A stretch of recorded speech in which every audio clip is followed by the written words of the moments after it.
hajakumbana, wakati inakamilika. Tango ekoki pona kimia okati ya ekolo mobimba. Pour la paix, levons-nous. Pour la sécurité, mobilisons-nous. Des millions de morts, c'est trop. Plus de 20 ans d'incertitude, c'en est trop. Trop, c'est trop. Hommes, femmes et enfants périssent et périssent encore et encore. Ce matin, une attaque en Ituri a fait 57 Des morts. milliers de kilomètres de rivières ruissellent des larmes et des sangs de nos compatriotes meurtris sur le sol de nos ancêtres, aujourd'hui souillés. Trop, c'est trop. Il est temps. C'est pourquoi, prenant la mesure de la situation, j'ai décidé de proclamer l'état de siège sur toute l'étendue des provinces de l'Ituri et du Nord Kivu. Tanguzi Fweni, Tiba Jiankupana, wakati inakamilika. Tango et Koki pour la Kimia au quartier Ekolo Mobimba. Tous derrière nos forces armées, gagnons la paix. Et oui, la paix se gagne. La paix à tout prix. Et Longona Fardesi la police, Bansol Lisanga Toteleme. Tolonga Namapinga.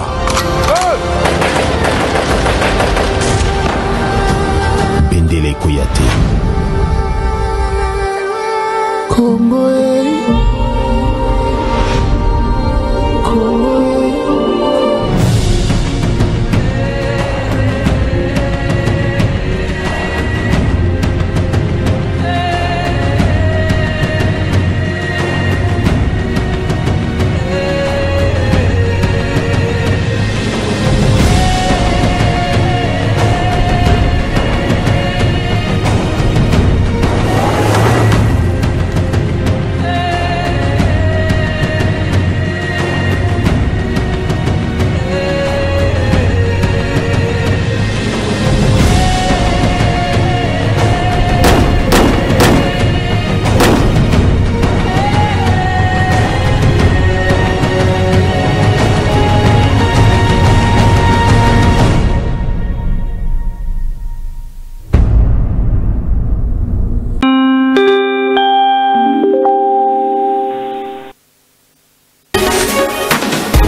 Sécuritaire dans le Nord Kivu, les forces armées de la République démocratique du Congo dénoncent de nouvelles manœuvres du Rwanda. Téné, la présence de 500 militaires rwandais est signalée à Djamba dans le Rutshuru avec objectif de s'attaquer au FARDC. Ces militaires identifiés en une tenue inhabituelle aux forces de défense rwandaises.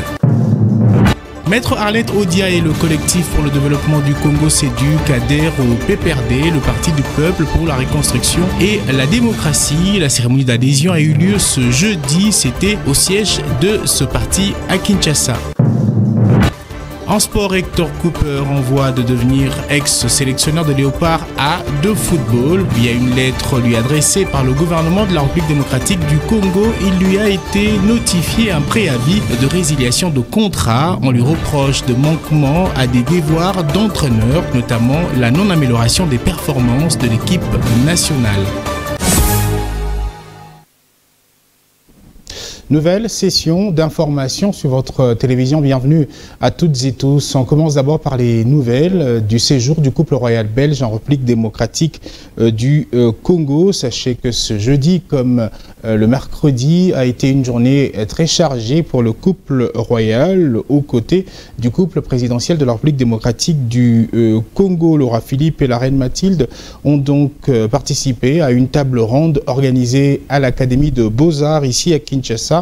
Elle était axée sur les questions majeures des femmes, notamment sur les violences faites à la femme. L'occasion a été également donnée aux femmes de la société civile d'échanger avec la reine Mathilde et la première dame de la République démocratique du Congo aux côtés de leurs hommes, la première dame de la RDC, Denise Nyakeru Tshisekedi. Dans les heures qui suivent, tel que inscrit dans son agenda, le couple royal belge doit en principe se rendre à Lubumbashi, dans le Haut-Katanga, avant l'étape de Bukavu, dans la province du Sud Kivu. On va directement se rendre dans la province du Nord Kivu pour prendre cette communication du gouverneur militaire via son porte-parole, par le canal donc de son porte-parole. Les FARDC dans cette partie du pays dénoncent des nouvelles manœuvres de l'armée rwandaise. Il est signalé la présence de 500 militaires rwandais déployés à Djomba dans le Rutshuru pour combattre les forces armées de la République démocratique du Congo. Ces militaires rwandais ont des uniformes inhabituels pour cacher leurs intentions. Suivez. Les forces armées de la République démocratique du Congo informent l'opinion nationale et internationale que, depuis l'arrestation des militaires de la force spéciale rwandaise dans les territoires de Rutshuru, au Nord Kivu, le Rwanda a changé la tenue de ses militaires pour dissimuler sa présence dans les territoires congolais aux côtés des terroristes du M23. Le Rwanda a déployé dans les environs de Tchanzu 500 militaires des forces spéciales, tous habillés d'une nouvelle tenue de couleur vert-noir et coiffés des casques de sa force spéciale.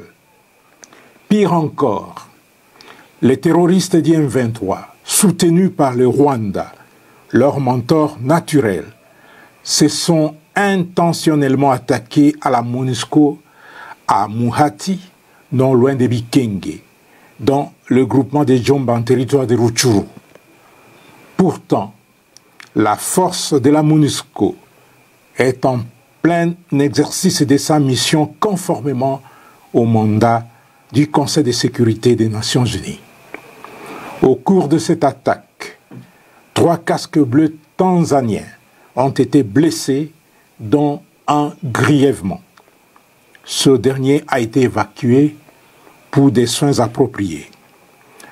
Rappelons que cette nouvelle attaque, dirigée contre les casques bleus, intervient après tant d'autres, surtout celle contre l'hélicoptère de la MONUSCO qui a été abattu et qui a coûté la vie à 8 soldats de la paix.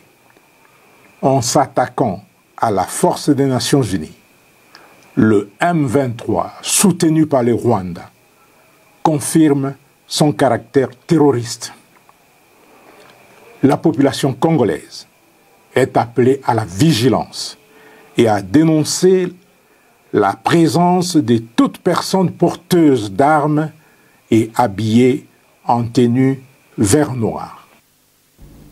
Retour dans la capitale congolaise Kinshasa et direction le Sénat où la commission politique administrative et juridique de cette chambre parlementaire a débuté l'examen de la loi électorale avec les amendements y afférents. Question de présenter le rapport à la plénière prévue ce dimanche 12 juin 2022 pour adoption. Explication Lisette Kenga. La loi électorale doit être adoptée au Sénat avant la fin de la session de mars qui intervient le 15 juin 2022. C'est dans ce cadre que la plénière tenue le 7 juin à la Chambre haute du Parlement congolais a accordé 2 jours à la commission PAJ pour recevoir les amendements et 4 jours pour examiner la loi, afin de présenter son rapport à la plénière prévu ce dimanche 12 juin. Les travaux de cette commission ont été ouverts ce mercredi par son président Jean Bakomito qui a promis de travailler d'arrache-pied pour terminer cette mission dans le délai leur imparti. Nous allons essayer de travailler d'arrache-pied. C'est vrai que c'est une loi qui est très attendue, mais il y a également les délais. D'ici les 15, nous devons en principe aller en vacances. Donc l'État nous est compté et ce n'est pas impossible qu'on ait également la paritaire. Donc il faut voir avec tout ça, mais pour l'instant, nous allons nous concentrer sur le travail et nous allons faire de notre mieux pour travailler et apporter à la plénière le rapport du travail qui est attendu de nous. Malgré le fait que cette loi ait été transmise en retard à la Chambre haute du Parlement par l'Assemblée nationale pour seconde lecture, le Sénat reste déterminé à voter la loi électorale avant le 15 juin, date prévue pour la clôture de la session ordinaire de mars. Et dans un autre chapitre, le secrétaire général à l'économie nationale, Tuité Wanyimbo, était face à la presse pour expliquer le pourquoi de la fixation des produits pétroliers à la pompe qui connaissent, vous le savez, plusieurs réajustements ces derniers temps. La population est donc appelée à garder son calme car le gouvernement, a-t-il dit, fournit des efforts pour assurer un approvisionnement régulier de ces produits en République démocratique du Congo. On retrouve encore une fois Lisette Kenga avec Timothée Piamboula. Depuis quelque temps, la population assiste à un réajustement des prix des produits pétroliers à la pompe. Une situation qui se justifie par plusieurs facteurs, à en croire le secrétaire général à l'économie nationale, Tuité Wanyimbo. Dans notre pays, nous avons 3 zones d'approvisionnement, c'est-à-dire les zones par lesquelles les produits pétroliers entrent en RDC. Nous avons la zone ouest par la province du Congo central, la zone sud par la province du Haut-Katanga et la zone est par la province du Nord Kivu. Les fournisseurs ne sont pas les mêmes dans les 3 zones et que les prix d'achat dans les 3 zones diffèrent d'une zone à une autre. Le choc exogène oblige le gouvernement à revisiter la structure des prix. Toutefois, des efforts sont fournis pour éviter une carence des produits pétroliers et ne pas pénaliser la population. À ces jours, si on pouvait appliquer la vérité des prix à la pompe, 1 litre d'essence à Kinshasa, quand je regarde les valeurs de FME, devrait coûter 4 606 francs congolais le litre. Or, aujourd'hui, le litre à Kinshasa coûte 2345 francs congolais le litre. Ça, c'est l'effort du gouvernement. Le gap, la différence, qui est pratiquement de 2261 francs congolais le litre, soit à peu près 96%. C'est pris en charge par la République. Et depuis l'avènement du ministre Nicolas Kazade à la tête du ministère de l'économie nationale, il fournit énormément d'efforts pour payer les pertes et manques à gagner à la profession pétrolière afin de garantir le renouvellement de stock. Et puis, 50e de la conférence internationale sur l'environnement, la République démocratique du Congo a pris part active à cette célébration avec une forte délégation qui avait à sa tête la vice-première ministre, ministre en charge de l'environnement et développement durable, Eve Bazayeba. Occasion donc pour elle de présenter les opportunités environnementales de la République démocratique du Congo. Explication, Arlette Ngomba. Stockholm plus 50, une planète saine pour la prospérité de tous et toutes, notre responsabilité, notre chance. C'est sous ce thème qu'a été célébré le 50e de la conférence internationale sur l'environnement en Suède. À l'instar d'autres pays du monde, la République démocratique du Congo, par le truchement de la vice-première ministre de l'environnement et développement durable, a pris part à cet événement. Eve Bazayeba Massoudi a dans son allocution présenté les opportunités environnementales de la RDC pour faire face à la triple crise planétaire, à savoir le changement climatique, la nature et la pollution. La RDC se présente désormais comme pays solution.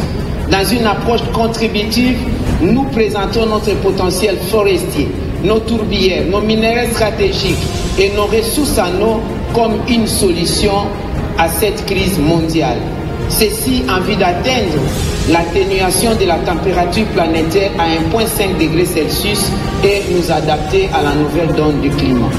Les forêts congolaises au sein du bassin du Congo séquestrent plus de 140 gigatonnes de dioxyde de carbone.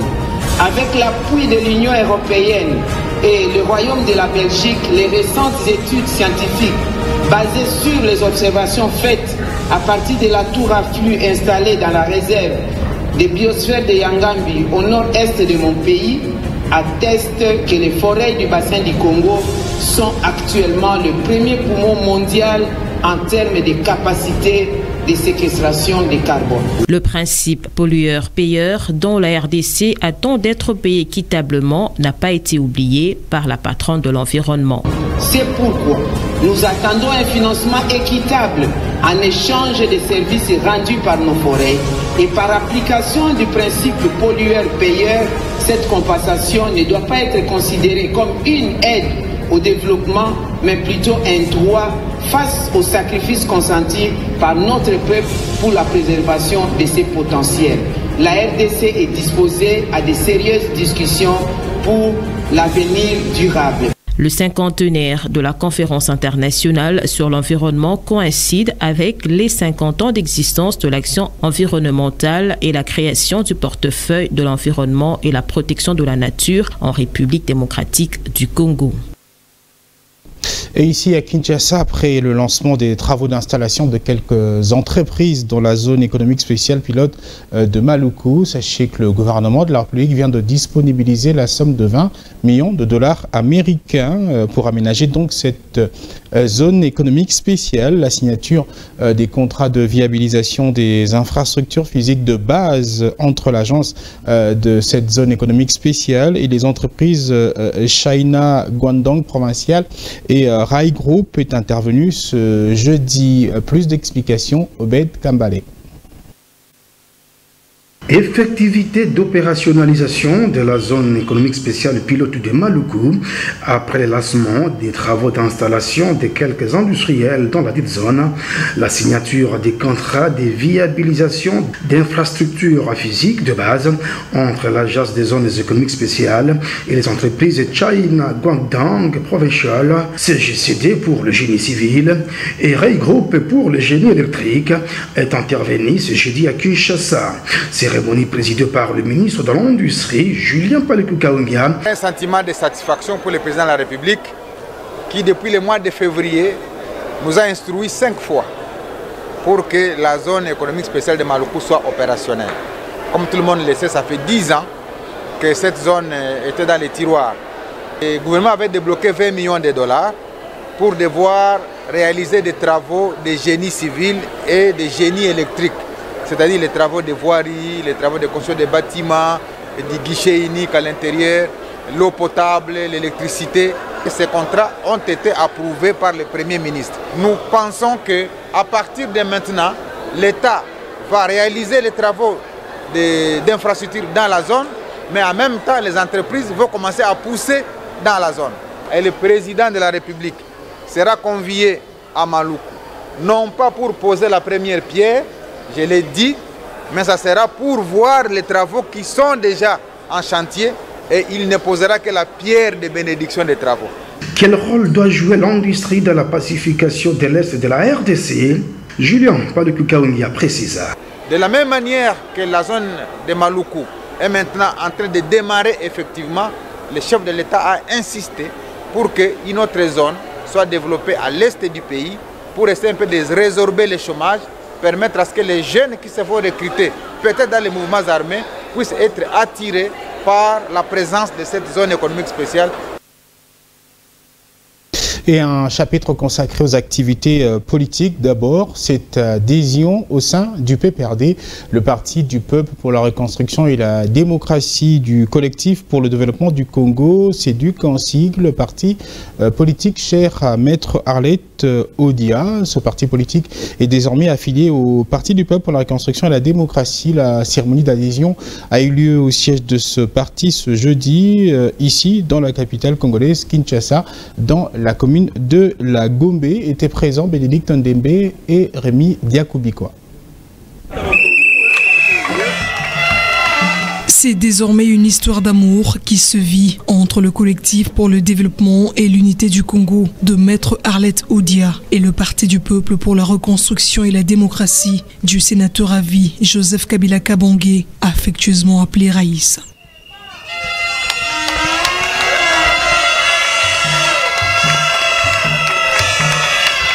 Drapeau flottant, accompagné des chants et ovations, les membres du CEDUC, avec à la tête Maître Arlette Odia, ont été dignement accueillis par les cadres et militants du PPRD qui étaient tous présents lors de la cérémonie d'adhésion.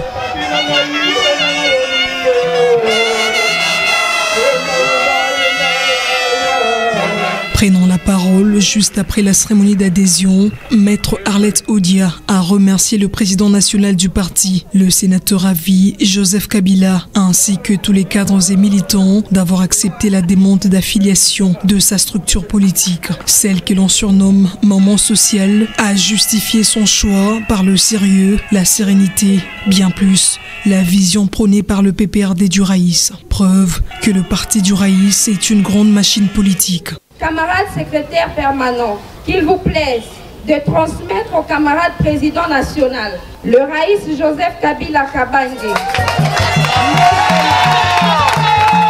nos hommages les plus déférents et notre gratitude. Nous avons choisi le PPRD pour plusieurs raisons et dont la plus simple est qu'il s'agit de la formation politique la mieux organisée du pays. Acte salué par le secrétaire permanent du PPRD, Emmanuel Ramazani Chadari.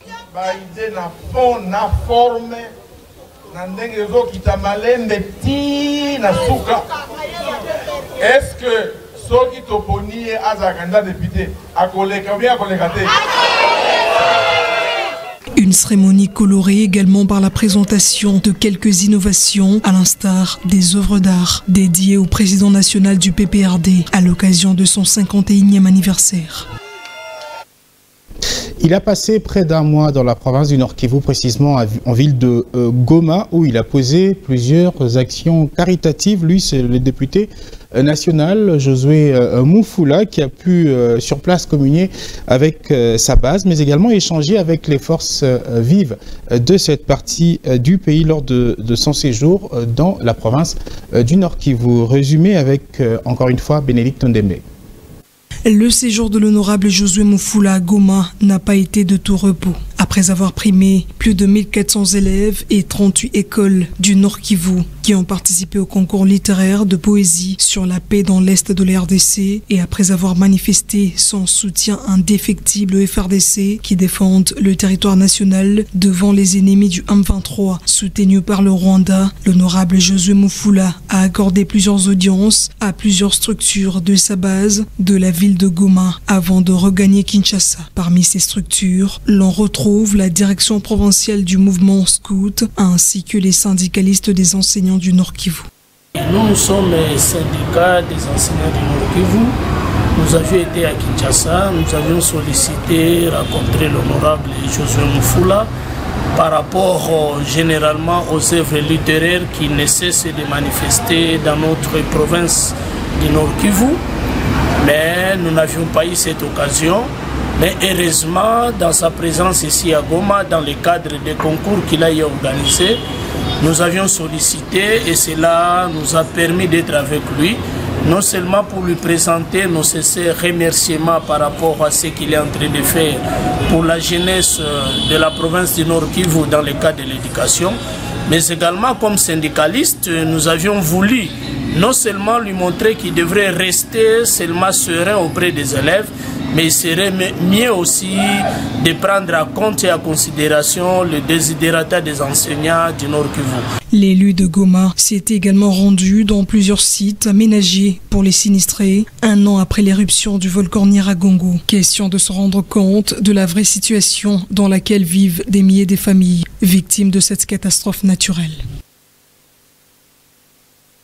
C'est une structure d'accompagnement des actions du chef de l'État Félix-Antoine Tshisekedi Tshilombo et surtout de soutien à sa candidature pour sa réélection à la présidentielle de 2023. Horizon 23 vient de se renforcer d'un nouveau membre et de son parti politique et ce membre n'est pas le moindre. Il s'agit de Joachim Taïla Nagué, gouverneur honoraire du Sud de Bangui. Il est actuellement conseiller à l'administration du Sénat.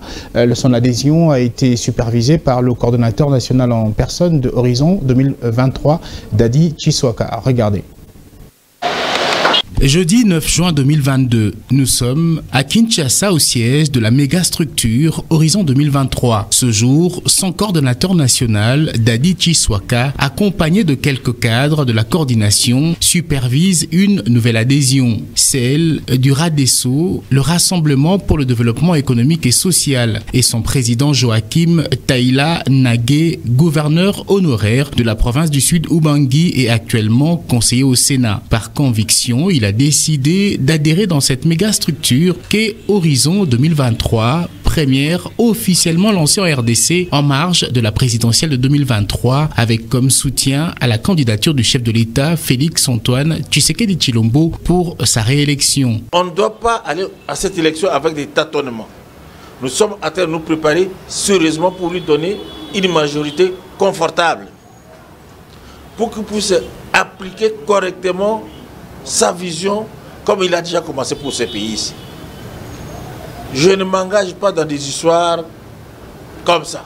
Si je suis venu ici, c'est parce que j'ai pris mon temps d'observer, de regarder la petite équipe qui avait commencé. Par eux, c'est tous les partis RADESO qui, au fait, aujourd'hui, viennent de manifester de façon concrète en ratifiant, en signant la charte de Horizon 2023, leur soutien indéfectible au chef de l'État, son Excellence Félix Antoine Tshisekedi Tshilombo. Et donc, aujourd'hui, nous, coordination nationale de Horizon 2023, nous ne pouvons que nous satisfaire. Donner une majorité homogène et confortable au chef de l'État en 2023, tel est l'un des objectifs d'Horizon 2023 qui, il faut le rappeler, soutient la candidature à la présidentielle de 2023 de Félix Antoine Tshisekedi Tshilombo. Parmi ces objectifs, l'accompagnement de la fin du quinquennat du président ainsi que sa réélection et la moralisation de la vie politique au travers la promotion des valeurs républicaines. C'est depuis décembre 2021 que cette structure politique a vu le jour.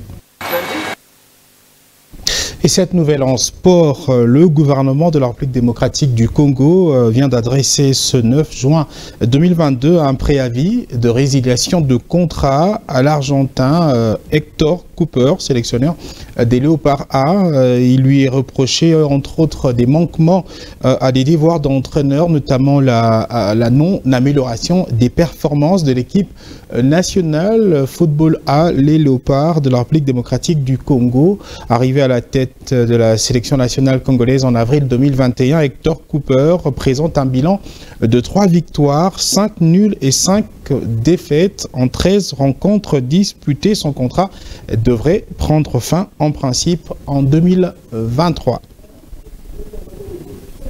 Et puis ce communiqué qui nous vient de la famille Bisengimana suite à la constatation de tractation illégale dans le cadre des ventes de biens immobiliers. Les héritiers de feu Barthélemy Bisengimana Ruema s'opposent à toute action non approuvée concernant la succession. Ils informent que toute donation, toute vente des biens mobiliers et immobiliers jusqu'à ce jour en indivision de la succession BBR effectuée sans le consentement écrit à l'unanimité de tous les héritiers est nulle et non avenue, à l'exception de la parcelle portant au numéro 2428 6 avenue La Corniche, quartier les Volcans à Goma, qui a été avalisée par tous les héritiers. Un liquidateur ou exécuteur testamentaire n'a pas le pouvoir de vendre si tous les héritiers ne donnent pas leur consentement écrit. La dite donation en vente sera alors considérée comme frauduleuse et sujette à des poursuites judiciaires. Il en est ainsi de ventes effectuées ou projetées sur les biens de la dite succession située tant à l'extérieur qu'à l'intérieur de la République démocratique du Congo. C'est avec un profond émoi qu'ils s'unissent dans le respect des valeurs familiales et de celui de leur père. feu Barthélemy Bisengimana Rema, fait à Kinshasa le 7 juin 2022. Bisengimana Bahati, Ilaya Bisengimana, Joël Kampombole Zawadi, Bisengimana Maya, Van der Reysen Patricia, Van der Reysen Madeleine et Van den Reysen Robert. Voilà donc ce communiqué de la famille Bisengimana. Et ainsi s'achève cette session d'information. Merci à l'équipe technique qui nous a accompagnés, également à l'équipe rédactionnelle avec comme chef d'édition Sandrine Pemba.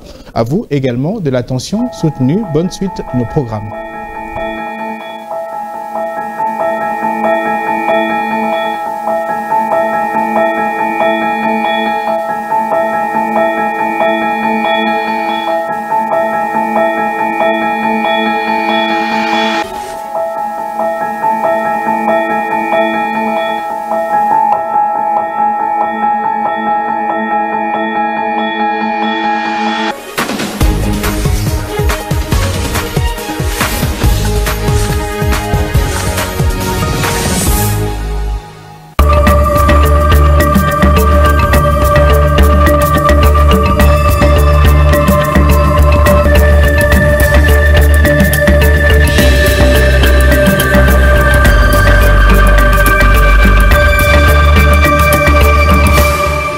Bienvenue à tous et à toutes dans la revue de presse de ce jeudi. Commençons par la prospérité qui titrera sa une. Projet de développement, coopération militaire et autres. RDC Belgique, Félix Tshisekedi et le roi Philippe s'engagent à booster les relations bilatérales. En croire ce quotidien, les deux pays regardent désormais dans la même direction. Les échanges sur des projets de développement et la coopération militaire constituent le point de départ de cette nouvelle page d'histoire dans les relations bilatérales qu'ils entretiennent depuis des décennies. Le Royaume de Belgique veut regarder la République démocratique du Congo comme le plus privilégié de ses partenaires en Afrique. Le roi Philippe l'a ouvertement avoué hier, mercredi 8 juin 2022, au cours d'une adresse faite au Palais du Peuple devant Félix-Antoine Tshisekedi Tshilombo, président de la République, qui lui aussi, dans son mot, a réaffirmé sa ferme volonté d'œuvrer davantage pour consolider les bases de la coopération belgo-congolaise. Aujourd'hui, les bases d'un nouveau partenariat bilatéral sont posées, poursuit le quotidien La Prospérité. Abordons le même sujet. Le quotidien L'Avenir mentionne, face à l'agression dont la République démocratique du Congo est victime, la Belgique offre sa disponibilité. L'Avenir fait savoir qu'au cours d'un point de presse que le président de la République Félix-Antoine Tshisekedi et le Premier ministre Alexander Degrou ont conjointement animé dans l'esplanade du Palais de la Nation, l'homme politique belge a affirmé que la République démocratique du Congo a le droit d'exiger à ses voisins que son territoire soit respecté. La RDC doit également rappeler à ses voisins de prendre leurs responsabilités et si elle estime que c'est nécessaire, la Belgique est prête à jouer un rôle pour que ses responsabilités soient respectées. Coopération bilatérale, la République démocratique du Congo et Belgique, l'agence congolaise de presse s'y est également intéressée. D'après la CP, le Premier ministre belge Alexander Degrou a indiqué que son pays est prêt à jouer un rôle pour stabiliser la partie est de la République démocratique du Congo et c'était lors d'un point de presse mercredi au Palais de la Nation. À l'agence congolaise de poursuivre qu'Alexandre Degrou a demandé au peuple congolais de rappeler à ses voisins de respecter l'intégrité territoriale de la République démocratique du Congo. La Belgique a par ailleurs promis son accompagnement dans la lutte contre la corruption, la réforme du système judiciaire et d'autres en cours initiés par le gouvernement congolais, conclut l'agence congolaise de presse. Et sur le terrain, dans l'est de la République démocratique du Congo, les FARDC dénoncent le déploiement des 500 militaires rwandais aux côtés du M23. L'information est livrée par Forum des As. À en croire ce quotidien, le porte-parole du gouverneur du Nord Kivu, le général des brigades Sylvain Ekenge, dénonce le déploiement des 500 militaires rwandais aux côtés des rebelles du M23 à Tchanzu, dans le territoire de Rutshuru au Nord Kivu. L'annonce a été faite dite hier mercredi 8 juin à travers un communiqué du gouvernement. Et d'après le lieutenant Sylvain Ekenge, relayé ici par Forum des As, les 500 militaires déployés par le Rwanda sont des forces spéciales. Ils sont tous porteurs d'armes, habillés d'une nouvelle tenue de couleur vert-noir et coiffés de casques estampillés forces spéciales. L'armée rwandaise a donc changé sa tenue militaire pour dissimuler sa présence sur les territoires congolais. Forum des As précise par ailleurs que le porte-parole du gouverneur du Nord Kivu appelle dès lors la population congolaise à la vigilance et à dénoncer la présence de toute personne porteuse d'armes et habillée en tenue vert et noir. Pour sa part, le quotidien Le Phare s'intéresse à la sécurisation des prochaines échéances électorales et fait savoir que le vice-président de la Commission électorale nationale indépendante, Didier Manara Linga, s'est entretenu mercredi 8 juin 2022 avec les représentants du ministère des Droits humains, du Mécanisme national de suivi de l'accord cadre pour la paix, la sécurité et de la coopération pour la RDC et la région MNS, ainsi que celui du Mécanisme national de coordination de la conférence internationale sur la région de Grand Lac. Cette rencontre initiée par la CENI, poursuit Le Phare, s'inscrit dans le cadre de la persistance de l'activisme des groupes armés locaux et étrangers à même d'affecter négativement toute activité électorale. Elle était l'occasion de réfléchir sur la stratégie commune pour la sécurisation du processus électoral dans 5 provinces de l'Est de la République démocratique du Congo. Et en rapport toujours avec les prochaines échéances électorales, le journal satirique Le Grognon titre à sa une « Débat autour de la candidature de Joseph Kabila à la présidentielle de 2023, le prof Néhémie Mwilanya recadre le prof André Mbata ». En 2023, Joseph Kabila candidat, oui ou non? Le professeur Mwilanya explique que la question ne devrait pas se poser étant donné que le sénateur à vie Joseph Kabila Kabange est le leader de leur famille politique et donc, naturellement, il est le candidat naturel de sa famille politique à ce poste. Le cas échéant, c'est à lui seul de se prononcer le moment venu. Pense-t-il lui-même à cela? Croit-il que le moment est venu de s'exprimer à ce sujet? Pour Néhémie Mwilanya, c'est de la responsabilité du Raïs lui-même d'y répondre. Mais l'ancien directeur de cabinet de l'ancien président de la République a martelé que rien n'empêche Kabila, redevenu citoyen et sénateur à vie, de briguer un autre mandat présidentiel. Mesdames, Messieurs, cette revue de presse est terminée. Merci pour votre sympathique attention.